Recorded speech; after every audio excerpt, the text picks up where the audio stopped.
Selamat datang di Rekap Manhwa kali ini. Dalam video ini, kita akan menelusuri jalan cerita manhwa yang penuh konflik dan kejutan.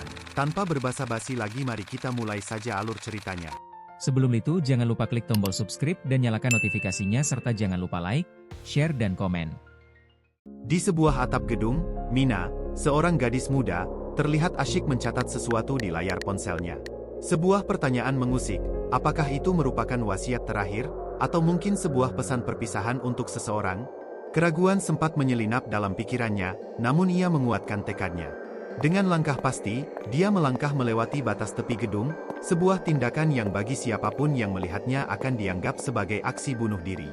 Tubuhnya terjatuh, melesat cepat mengikuti gravitasi, namun posisinya sama sekali tidak mencerminkan keputusasaan, melainkan sebuah keyakinan yang teguh. Tiba-tiba, secercah cahaya kuning menyembul dan membuatnya menghilang di tengah udara. Tiba-tiba ia muncul di tepi pantai begitu saja, lalu memeriksa ponselnya untuk menghitung jarak yang baru saja dia tempuh. Ternyata, dia baru saja memecahkan rekor barunya, ia berpindah sekejap mata sejauh 50 km tanpa jeda istirahat. Dengan demikian, terkonfirmasilah kemampuan super yang dimiliki Mina, yaitu kemampuan teleportasi. Mina segera menggunakan kekuatannya untuk muncul di kamar mandi rumahnya, berniat merahasiakan segala hal dari keluarganya. Usai mandi, dia menyapa ibunya yang terheran-heran, tidak menyadari bahwa Mina sudah pulang. Sesaat kemudian, meja makan telah dipenuhi dengan berbagai masakan lezat. Aroma harumnya menggugah selera membuat Mina tidak tahan segera menyantap makanan tersebut.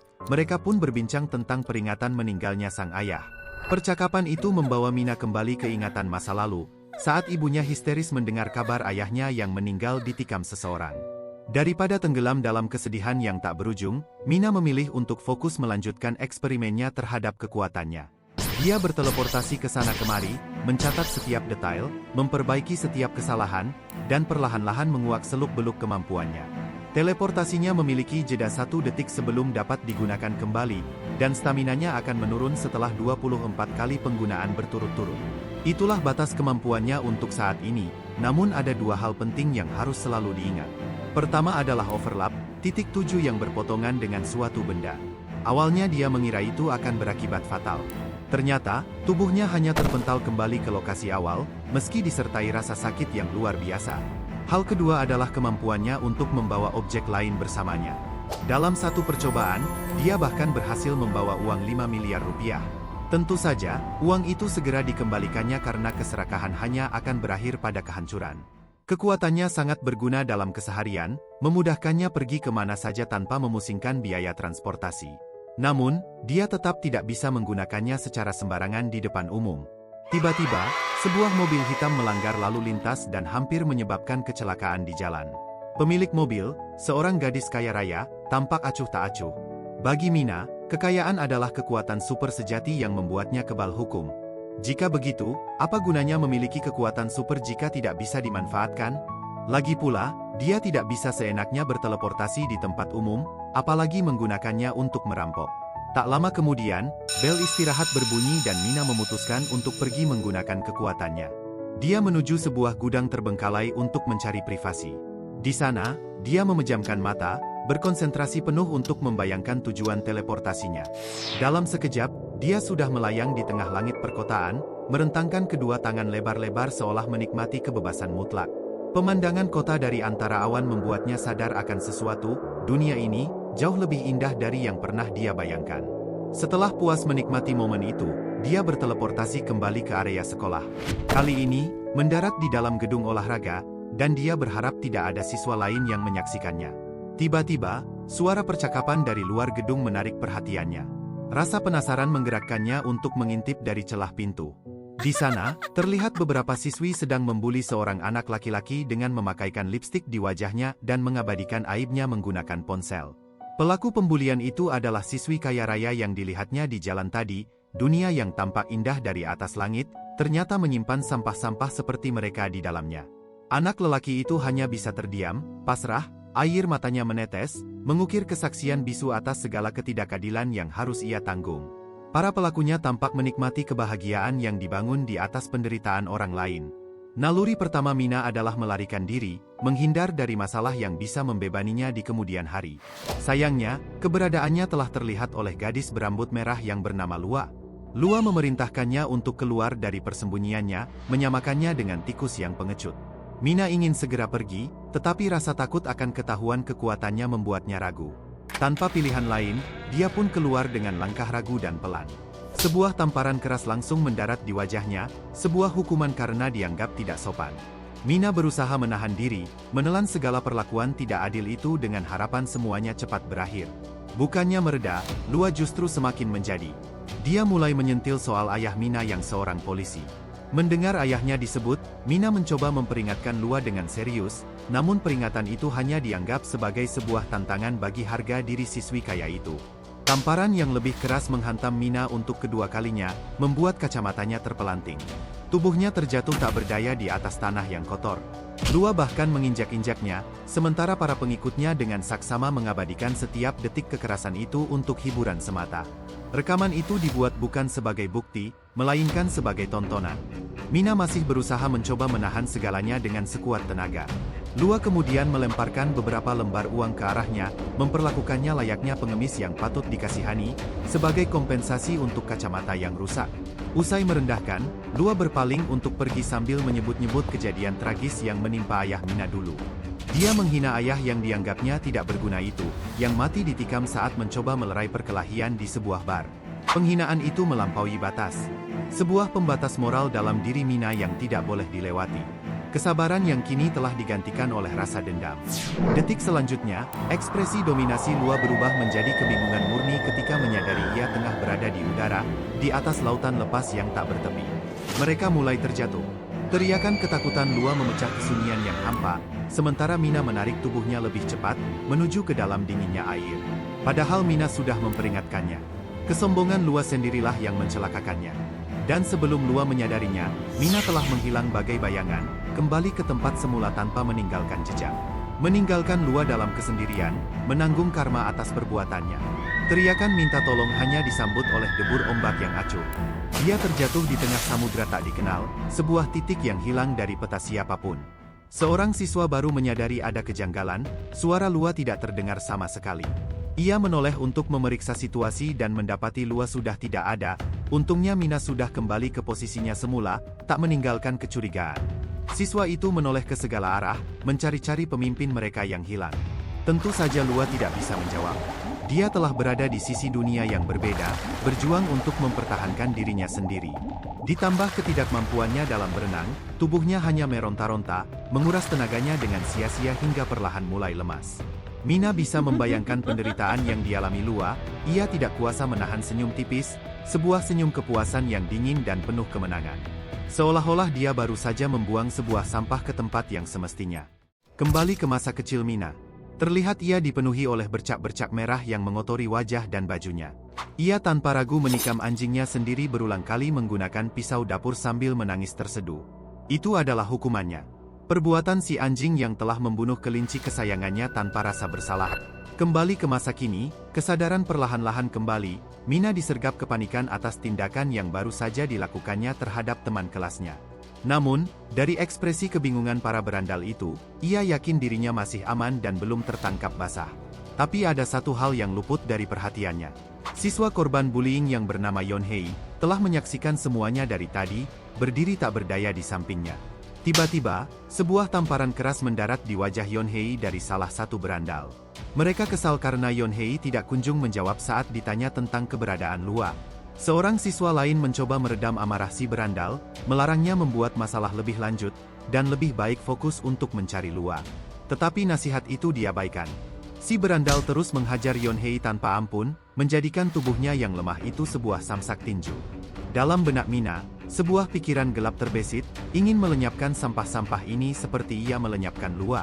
Saat ia memutuskan tekadnya untuk bertindak, seorang guru yang kebetulan lewat menghentikan mereka dan mengancam akan melaporkan kejadian ini kepada kepala sekolah. Para berandal itu segera memberikan alasan. Diketahui bahwa berandal yang berambut pirang bernama Gunwo, sementara yang berambut hitam adalah Gihan. Mina menghela napas lega. Kehadiran wali kelasnya berarti ia tak perlu menghabisi nyawa orang lain hari itu. Melihat kondisi Yonhei yang babak belur di pojokan, sang wali kelas tampak tidak menerima alasan mereka dan berjanji akan menindaklanjuti hal ini. Namun, Gihan dengan sikap arogan segera memotongnya. Ia malah menyuruh Pak Guru untuk segera membayar hutangnya yang mencapai 50 juta won. Pak Guru, yang telah kehilangan semua uangnya di Cripto, hanya bisa menunduk, tak lagi mampu membela murid yang dibuli di hadapan kekuatan uang. Gihan lalu menyuruhnya untuk mencari Lua, dengan imbalan pengurangan jumlah hutangnya. Tanpa pilihan, Pak Guru menerima tawaran itu, disemangati oleh ledekan merendahkan dari Gihan. Gihan menyarankan yang lain untuk berpura-pura tidak pernah bertemu Lua hari ini. Gunwo menunjuk ke arah Mina dan Yeonhei, mengingatkan bahwa mereka berdua jelas-jelas melihat Lua menghilang. Karena segalanya sudah terlanjur, Gihan memberi perintah kepada Yeonhei yang ketakutan untuk pergi mencari Lua dan segera melapor jika ditemukan, atau nyawanya akan menjadi taruhannya. Yeonhei yang tak berdaya hanya bisa mengangguk patuh, berharap ia tidak kembali dipukuli. Saat berlalu, Gihan juga melemparkan perintah yang sama kepada Mina. Namun, Mina sama sekali tidak mengindahkan ancaman itu, percaya bahwa semua ini sia-sia belaka karena Lua sudah dipastikan tidak akan selamat. Adegan beralih ke suatu tempat di Filipina.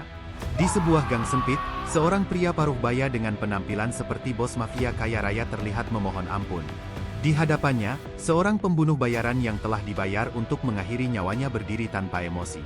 Teriakan ampunan pria itu tidak berarti apa-apa, tidak ada ruang untuk negosiasi begitu sebuah misi telah dimulai. Bos mafia itu pun menghembuskan napas terakhirnya, tergeletak tak bernyawa begitu saja. Sang pembunuh melaporkan kesuksesan misinya dan meminta izin pulang lebih awal untuk merayakan hari ulang tahun putrinya. Ia mencoba menelpon putrinya, namun tidak ada jawaban sama sekali. Hal yang wajar, mengingat jasad putrinya sekarang telah mengapung di tengah lautan, tak bernyawa. Terombang-ambing mengikuti arus ombak yang entah akan membawanya kemana. Pria itu hanya mengira putrinya masih belum bisa memaafkannya atas segala kegagalannya menjadi seorang ayah. 2 hari telah berlalu sejak Lua menghilang tanpa jejak.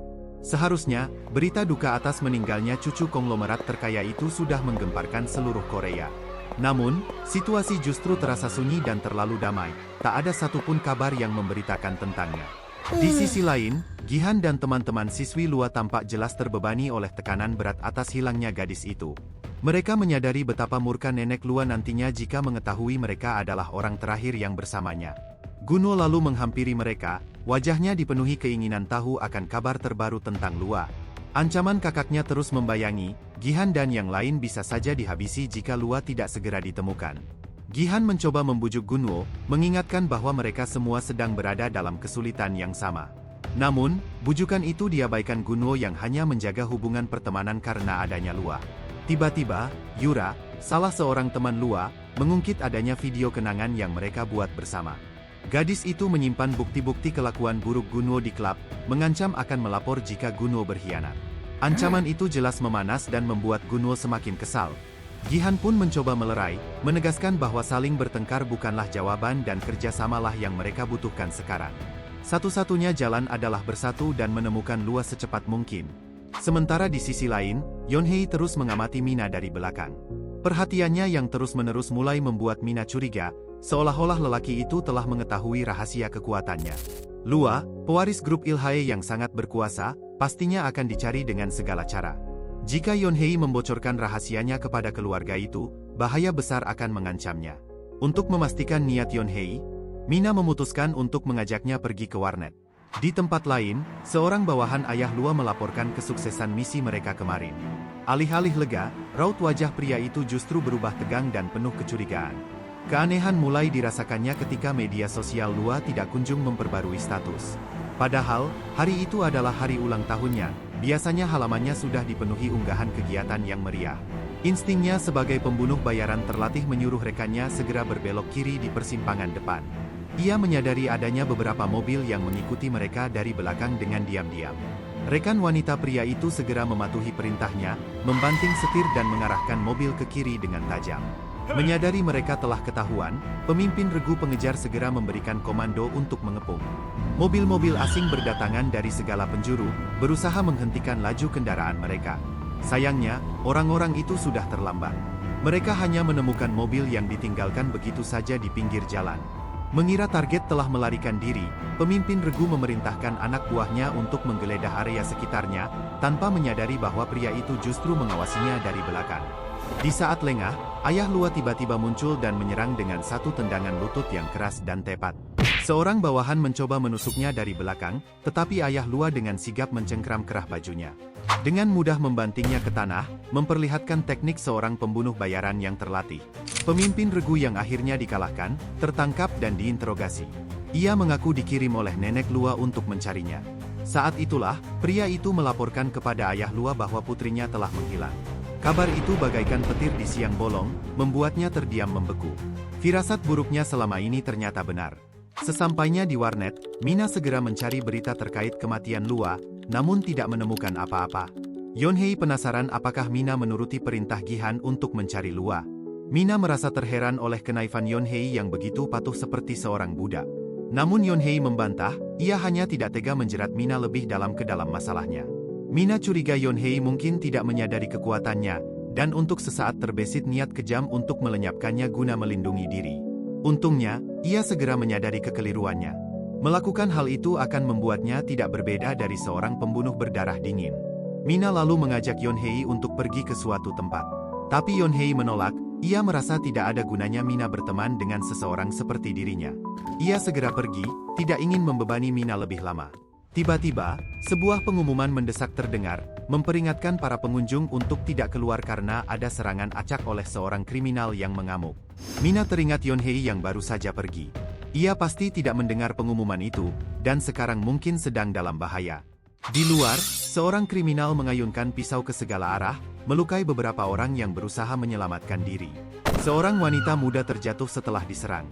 Kebetulan, Yonhei yang baru keluar, melihatnya dan berniat menolong. Yonhei memeriksa keadaan wanita itu, tanpa menyadari sang kriminal telah berada di belakangnya. Kriminal tanpa ragu menghujamkan pisaunya ke arah Yonhei secara tiba-tiba. Untung saja Mina tiba tepat pada waktunya untuk menyelamatkan Yonhei. Ia berteleportasi tepat di belakang sang kriminal, lalu menjatuhkan seluruh bobot tubuhnya melalui kaki yang menekan punggung pelaku. Kriminal itu terjungkal ke tanah, membuat tikamannya meleset dari sasaran. Pelaku itu tidak menyerah begitu saja. Dari posisinya yang terjatuh, ia memberontak dan menghujamkan pisau ke arah Mina dari samping. Hanya sepersekian detik sebelum mata pisau itu menyentuh kulit Mina. Mina refleks menggunakan kekuatan teleportasinya untuk membawa sang kriminal entah kemana. Banyak orang telah mengabadikan kejadian itu dengan ponsel mereka. Untungnya Mina memakai jaket yang menutupi identitasnya. Kerumunan warga, termasuk Yonhei, hanya bisa terdiam kebingungan. Mina dan kriminal itu menghilang begitu saja di depan mata mereka, bagai ditelan angin. Ternyata, Mina membawanya ke tengah kota, namun tidak muncul di daratan, melainkan melayang di ketinggian 100 meter di atas keramaian. Sang kriminal masih saja memberontak, mengayunkan pisaunya dengan liar ke arah Mina.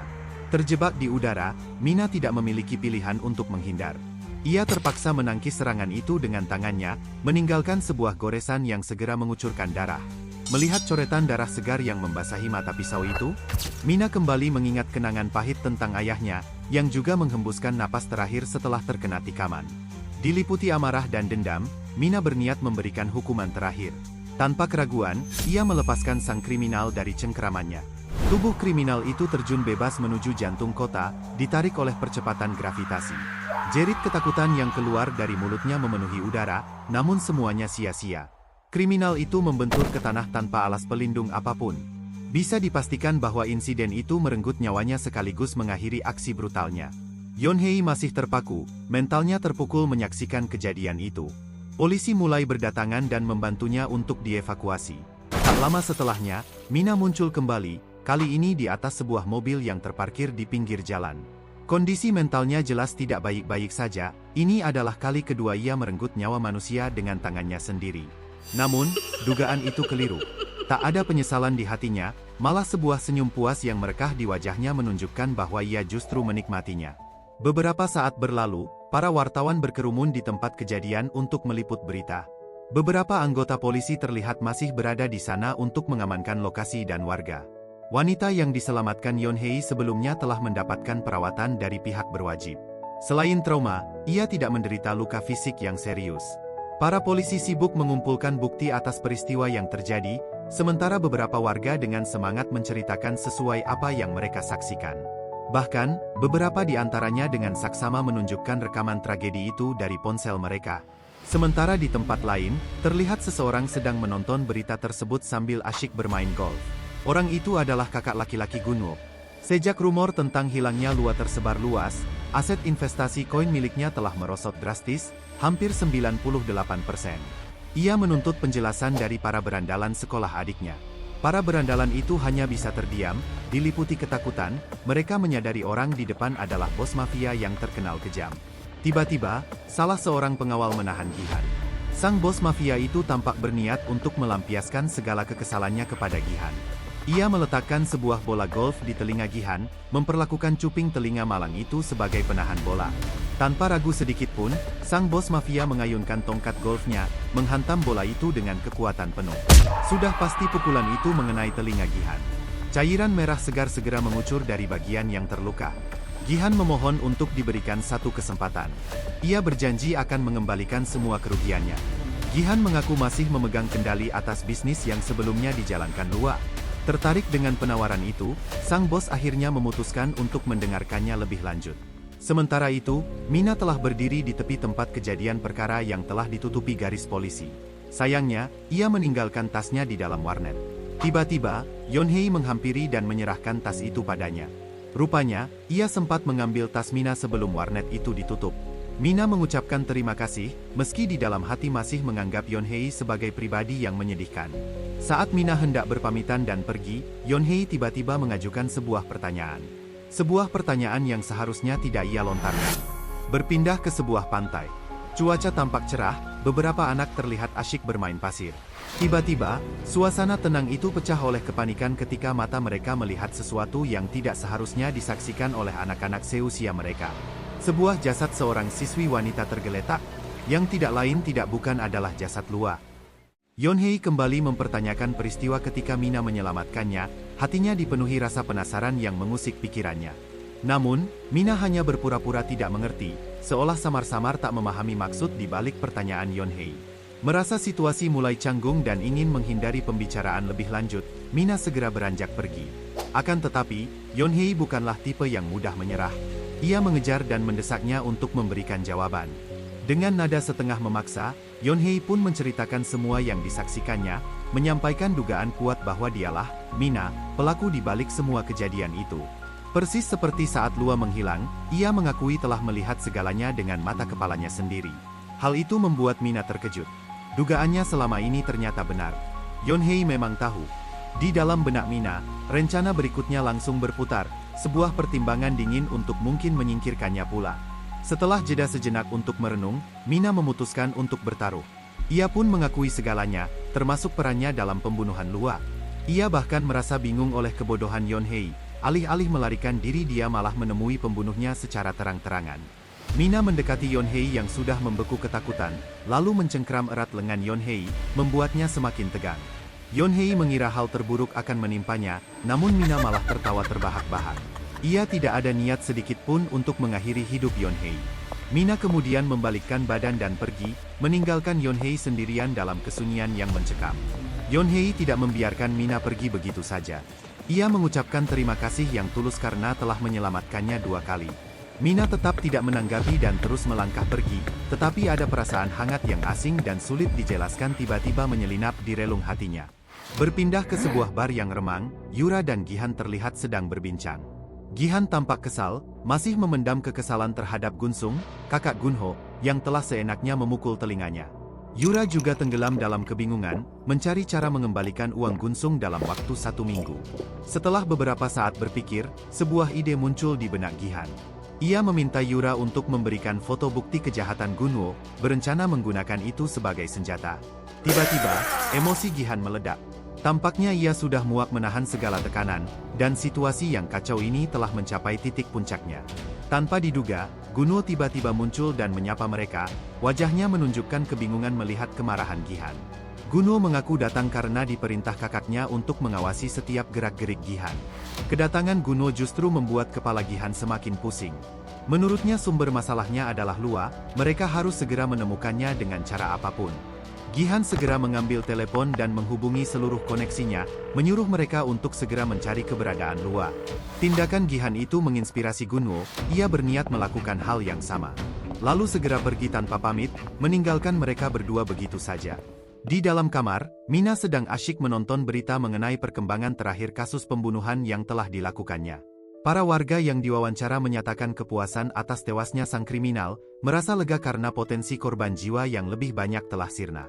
Pengakuan masyarakat itu bagai menyirami bibit keyakinan dalam diri Mina, memberinya semangat untuk melanjutkan aksinya. Mungkin, dengan menghukum para penjahat, ia bisa menciptakan dunia yang lebih damai.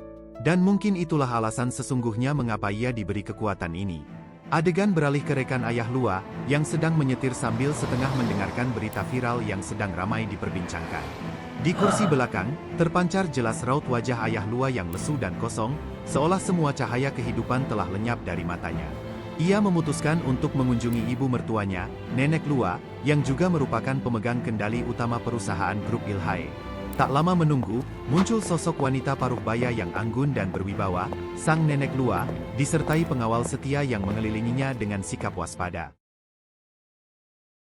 Terima kasih telah menyaksikan hingga akhir. Jangan lupa dukung channel ini dengan like, share, dan subscribe agar tidak ketinggalan rekap selanjutnya.